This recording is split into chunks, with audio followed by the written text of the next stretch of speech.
सुप्रभात। कोटि कोटि मुनि जतन कराही, ये हमारी आज की आध्यात्मिक चर्चा का विषय। कोटि कोटि मुनि जतन कराही।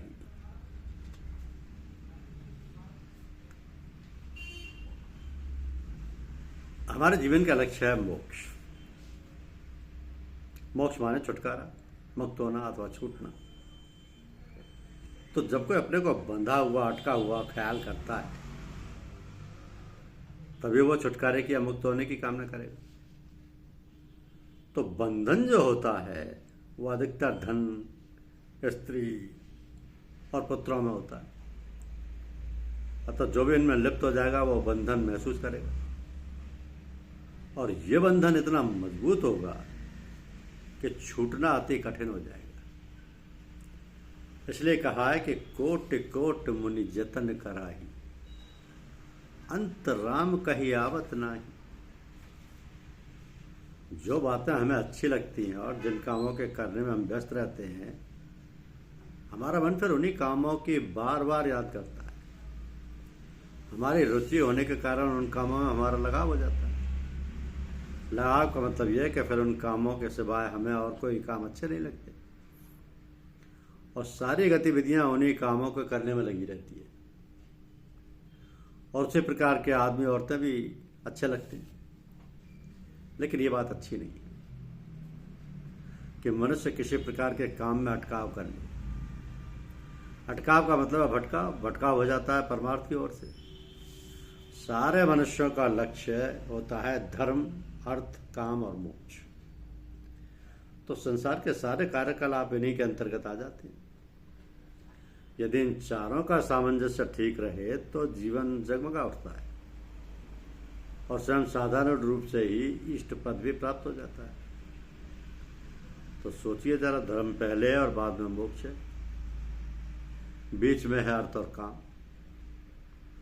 हर मनुष्य जो अर्थोपार्जन करे वह धर्म की मर्यादा का पालन करते हुए करे, पर लक्ष्य रहे हमारा मोक्ष की ओर। इसी प्रकार काम का भी प्रयोग करें। काम माने इच्छा और काम माने कार्य। तो साधारण बोलचाल में कहते हैं काम काज। काम का अर्थ भोग, मैथुन की इच्छा, ये भी है। इस प्रकार काम माने स्त्री भोग तथा संतान का उत्पन्न करना। संसार में आकर और यहाँ रहकर धन दौलत, संपत्ति, स्त्री और बाल बच्चों सभी की जरूरत पड़ती है। अतः उनका संग्रह करना चाहिए, किंतु यह ख्याल हमेशा रखना चाहिए कि सारे कार्यकलाप धर्मानुसार हों, इच्छा और कामना रहित, क्योंकि हमारा लक्ष्य है मोक्ष। और मोक्ष माने छुटकारा, मुक्त होना अथवा छूटना। छूटना तो जरा से ढील से अर्थ का अनर्थ हो जाता है।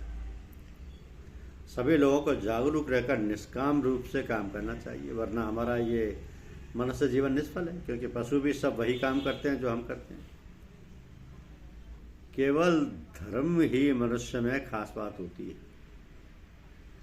और धर्म का मतलब सीधा साधा तो यही है कि मनुष्य जो भी करे और खूब सोच ले कैसे क्या हमारी लौकिक और पारलौकिक उन्नति होगी। इस संसार में भी उन्नति करे और परमार्थ में भी, आध्यात्मिकता में भी, शारीरिक, मानसिक तथा आत्मिक सब प्रकार की उन्नति करे।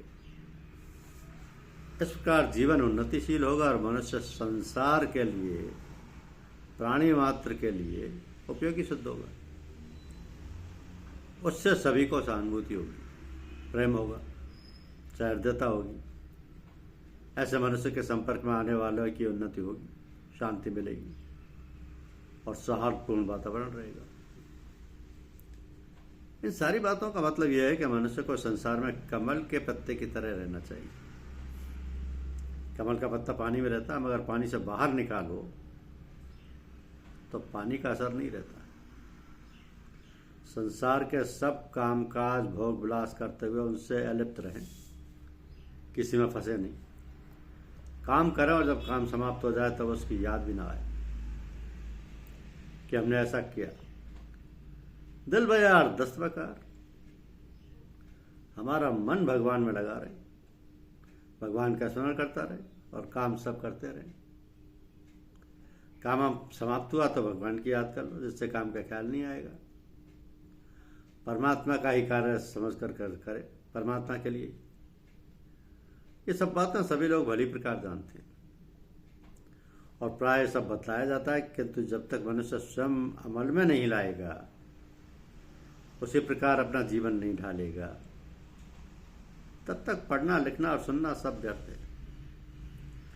जो बात हम अपने जीवन में उतार लेंगे वही हमारे लिए लाभदायक होगी और हमारा जीवन अपूर्व शांति में पल्लवित होने लगेगा। एक और खास बात यह है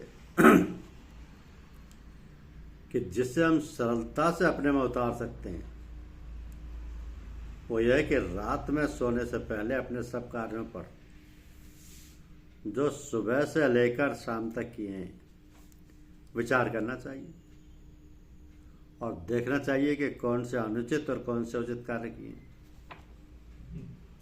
अब अनुचित बातों के लिए पश्चाताप करके भविष्य में उन्हें ना करने की प्रतिज्ञा करनी चाहिए और अच्छी बातों के लिए गुरु लोगों या भगवान को धन्यवाद देना चाहिए और भगवान को अर्पण कर देना चाहिए।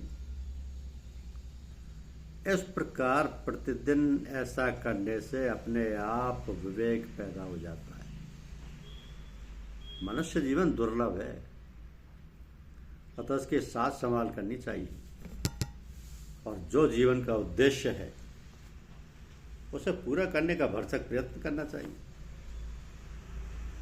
हमारे जीवन में ना जाने कितनी गुत्थियां उलझी हुई पड़ी हैं जो समय पर अपना अपना रूप प्रकट करती रहती हैं। मनुष्य उनके चंगुल में पड़ा हुआ कठपुतली की तरह नाचता रहता है। इन सब बातों से बचने का बड़ा सरल तरीका है कि स्वाध्याय करता रहे।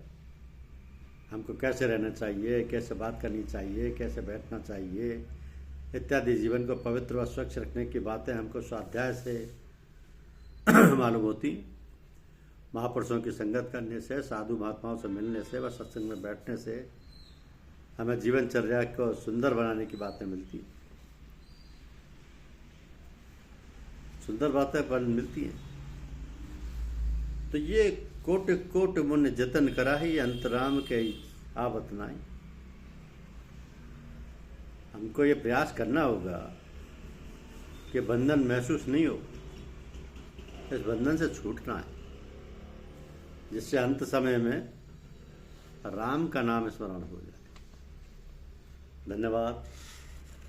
वीडियो को लाइक और सब्सक्राइब अवश्य कीजिए। शुक्रिया।